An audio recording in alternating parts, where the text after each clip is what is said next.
No capítulo 23 de Ezequiel, é uma alegoria de julgamento que personifica Samaria como Oola e Jerusalém como Oliba, duas irmãs que cometeram adultério e prostituição. Desde o Egito, Oola buscou alianças com os assírios e foi punida por eles, sendo destruída. Oliba viu isso, mas foi mais depravada, buscando a Síria, Babilônia e voltando ao Egito. Oliba será punida com o mesmo rigor, sendo entregue aos seus amantes odiados para ser despojada, mutilada e queimada. Ela beberá o cálice largo e profundo da ira de Deus. A infidelidade é resumida em adultério, idolatria e profanação do santuário e do sábado. O juízo é decretado para que todas as mulheres aprendam a não imitar sua luxúria e reconheçam o Senhor Javé. Vamos à leitura. Ezequiel capítulo 23. A palavra do Senhor foi-me dirigida nesses termos: Filho do homem, era uma vez duas mulheres, filhas de uma mesma mãe. Elas se prostituíram no Egito e se desonraram ainda jovens. Lá foram apertados os seus peitos, lá foi apalpado no seu seio virginal. A mais velha chamava-se Oola e sua irmã Oliba. Pertenceram a mim e me deram filhos e filhas. Seus nomes, Oola é Samaria, Oliba, Jerusalém. Oola foi infiel e tornou-se louca de amores por seus amantes, os assírios, vizinhos dela. Vestidos de púrpura, governadores e chefes, jovens sedutores, cavaleiros montados. Ela prodigalizou seus encantos a essa elite dos assírios, e junto de todos esses, por quem se achava reduzida, maculou-se com seus ídolos. Não renunciou às suas devassidões do Egito, desde o tempo em que se haviam dormido com ela, ainda jovem, acariciando os seus seios virginais, cobrindo-as de torpezas. Por isso entreguei a seus amantes, os assírios, por quem ela ansiava. Eles descobriram-lhe a nudez, tomaram seus filhos e filhas e a degolaram a golpes de espada. Foi um exemplo para as mulheres, porque justiça lhe foi feita. Sua irmã, Oliba, havia sido testemunha disso. Ela, porém, foi piorando em seus amores e foi ainda mais depravada que sua irmã. Prostituiu-se aos assírios, governadores e chefes, seus vizinhos, esplendidamente vestidos, cavaleiros montados, jovens sedutores. Vi que também ela se desonrava, seguiam ambas o mesmo caminho. Ela, todavia, foi mais longe em suas depravações. Quando viu homens desenhados no muro, figura dos caldeus pintados a vermelho, levando cinto sobre os rins e tiaras na cabeça, todos como grandes senhores, retratos de babilônios saídos da caldeia. Ela se apaixonou por eles ao primeiro olhar e enviou-lhes mensageiros à caldeia. E os filhos da Babilônia a elas vieram, para o leito de seus amores. Conspurcaram-na com suas devassidões. Apenas foi alvitada, seu coração sentiu ódio deles. Mas como havia patenteado suas sem-vergonhices e descoberto sua nudez, eu me desgostei dela como me havia magoado de sua irmã, porque ela multiplicou os seus desregramentos, lembrando o tempo de sua mocidade, quando ela se desonrava no Egito. Ela ardeu ali em amor por luxuriosos, cujo membro era como um membro de asno e sua lubricidade igual a dos cavalos. Voltaste às licenciosidades de tua juventude, do tempo em que os egípcios apertavam teus peitos e afagavam teu seio juvenil. E devido a isso, Oliba, eis o que diz o Senhor Javé: eu vou excitar contra ti todos os amantes dos quais te desgostaste. Vou trazê-los contra ti de todos os lados, os babilônios e os caldeus, e Facude, e Soa, e Coa. Com eles, os assírios jovens e belos, todos os governadores e chefes, guerreiros e cavaleiros montados, que marcharão contra ti com armas, carros e carruagens, e toda uma multidão de povos. Eles levantarão escudos e couraças contra ti de todos os lados, e eu lhes entrego o teu julgamento. Procederão de conformidade com as suas leis. Eu desencadeio o meu ciúme contra ti. Eles te tratarão com fúria e te cortarão o nariz e as orelhas. Os que restarem dos teus perecerão pela espada. Eles tomarão teus filhos e filhas, o resto será devorado pelo fogo. Eles te despojarão de tuas vestes, levarão tuas joias. Assim porei fim a teus crimes e a tuas depravações começadas no Egito. Não mais levantarás os olhos para eles. Não mais te hás de lembrar do Egito, pois eis o que diz o Senhor Javé: vou entregar-te àqueles que odeias, de quem te desgostaste. Eles hão de tratar-te odiosamente. Arrebatarão o fruto do teu trabalho. Eles te deixarão nua, descoberta, expondo a vergonha de tuas impudicícias, depravações e prostituições. Eis o que te sucederá devido às tuas luxúrias com as nações e tuas depravações com os ídolos. Seguistes o mesmo caminho que tua irmã, e devido a isso eu porei o seu cálice em tua mão. Eis o que diz o Senhor Javé: beberás o cálice de tua irmã, cálice largo e profundo, que provocará motejo e riso, tamanha a sua dimensão. Ficarás cheia de embriaguez e de dor. É uma taça de entorpecimento e terror, a taça de tua irmã Samaria. Bebe-a, esvazia, morderás até os cacos, e te rasgarão os seios. Sou eu que o digo, oráculo do Senhor Javé. Pois eis o que diz o Senhor Javé: porque tu me esqueceste e lançastes atrás das costas, carregarás tu também o peso de tua criminosa prostituição. Disse-me o Senhor: filho do homem, não vais julgar Oola e Oliba e denunciar-lhes as abominações? Elas cometeram adultério, há sangue em suas mãos.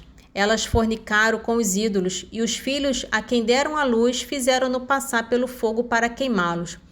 Eis ainda o que me fizeram: desonraram o meu santuário e profanaram os meus sábados. No mesmo dia em que imolaram seus filhos a seus ídolos, penetraram em meu santuário para profaná-lo. Eis o que fizeram em minha própria casa. Fizeram mais: mandaram buscar homens de terras longínquas, os quais acorreram, logo que receberam a mensagem. Para eles, tu te banhaste, pintastes os olhos, puseste os teus adornos. Tu te assentaste sobre um leito aparatoso, em frente ao qual estava preparada uma mesa, onde tu tinhas postos o meu incenso e o meu óleo. Ouvia-se o barulho de uma multidão satisfeita. A essa massa de homens se juntavam os bêbados do deserto, que metiam bracelete nas mãos das duas irmãs e coroas esplêndidas em suas cabeças. Então disse eu àquela que envelhecera nos adultérios, pois ela, também ela, prossegue ainda em suas depravações. Entram pela casa dela como pela de uma prostituta. É assim que frequentavam Oola e Oliba, essas mulheres perdidas. Os justos, porém, vão julgá-las como se faz com as adúlteras e com aquelas que derramam sangue, porque são de fato adúlteras. Suas mãos estão manchadas de sangue. Pois, eis o que diz o Senhor Javé: que suba contra elas uma assembleia. Sejam entregues à exação e à pilhagem, que se reúna o povo para apedrejá-las e cortá-las em pedaços pela espada. Que se matem seus filhos e suas filhas e sejam incendiadas suas moradas. Dessa forma, porei termo aos crimes da terra, e todas as mulheres aprenderão a não imitar vossa luxúria. Recairão sobre vós as vossas devassidões, e carregareis o peso da vossa idolatria. Conhecereis assim que sou eu, Senhor Javé. O capítulo 8 de Hebreus afirma que o ponto essencial do Evangelho é o fato de termos um sumo sacerdote que está assentado à direita de Deus e que é ministro do verdadeiro tabernáculo celestial, erigido por Deus. Seu ministério é superior porque o santuário terrestre é apenas uma sombra e imagem do celestial. A excelência de Cristo reside em ser o mediador de uma aliança nova e mais perfeita, selada por melhores promessas. O autor cita Jeremias para provar que a primeira aliança era defeituosa e foi substituída. As promessas superiores da nova aliança incluem a interiorização da lei, o conhecimento universal de Deus e o perdão total e esquecimento dos pecados. A conclusão é que o anúncio de uma aliança nova torna a precedente antiquada e fadada a desaparecer. Hebreus capítulo 8. O ponto essencial do que acabamos de dizer é este: temos um sumo sacerdote, que está sentado à direita do trono da majestade divina nos céus, ministro do santuário e do verdadeiro tabernáculo, erigido pelo Senhor e não por homens. Todo pontífice é constituído para oferecer dons e sacrifícios. Portanto, é necessário que ele tenha algo para oferecer. Por conseguinte, se ele estivesse na terra, nem mesmo sacerdote seria, porque já existem aqui sacerdotes que têm a missão de oferecer os dons prescritos pela lei. O culto que estes celebram é, aliás, apenas a imagem. sombra das realidades celestiais, como foi revelado a Moisés quando estava para construir o tabernáculo. Olha, foi-lhe dito: faze todas as coisas conforme o modelo que te foi mostrado no monte. Ao nosso sumo sacerdote, entretanto, compete ministério tanto mais excelente quanto ele é mediador de uma aliança mais perfeita, selada por melhores promessas. Porque se a primeira tivesse sido sem defeito, certamente não haveria lugar para outra. Ora, sem dúvida, há uma censura nessas palavras. Eis que virão dias, oráculo do Senhor, em que estabelecerei com a casa de Israel e com a casa de Judá uma aliança nova. Não como a aliança que fiz com seus pais no dia em que os tomei pela mão para tirá-los da terra do Egito. Como eles não permaneceram fiéis ao pacto, eu me desinteressei deles, oráculo do Senhor. Mas esta é a aliança que estabelecerei com a casa de Israel. Depois daqueles dias, imprimirei as minhas leis no seu espírito e as gravarei no seu coração. Eu serei seu Deus e eles serão meu povo. Ninguém mais terá que ensinar a seu concidadão, ninguém a seu irmão, dizendo: conhece o Senhor? Porque todos me conhecerão, desde o menor até o maior. Eu lhes perdoarei as suas iniquidades e já não me lembrarei dos seus pecados. Se Deus fala de uma aliança nova, é que ele declara antiquada a precedente. Ora, o que é antiquado e envelhecido está certamente fadado a desaparecer. A continuação do trecho do Salmo 118 é uma declaração incondicional de compromisso com a lei de Deus. O salmista afirma que sua única partilha é guardar as palavras de Deus, em resposta à misericórdia que implora de todo o coração. Ele se dedica a uma obediência ativa e imediata, examina seus próprios passos e se apressa em observar os mandamentos. Ele permanece fiel mesmo quando é cercado pelas malhas dos ímpios. Essa fidelidade se manifesta no louvor noturno, na escolha de sua comunidade e na visão de que a bondade do Senhor está em toda a terra. O trecho culmina no pedido essencial: ensina-me as vossas leis. Salmo 118, dos versículos 57 ao 64. Minha partilha, Senhor, eu o declaro, é guardar as vossas palavras. De todo o coração imploro em vossa presença. Tende piedade de mim, como haveis prometido. Considero os meus atos e regulo meus passos, conforme as vossas ordens. Apresso-me sem hesitação em observar os vossos mandamentos. As malhas dos ímpios me cercaram, mas eu não esqueço a vossa lei.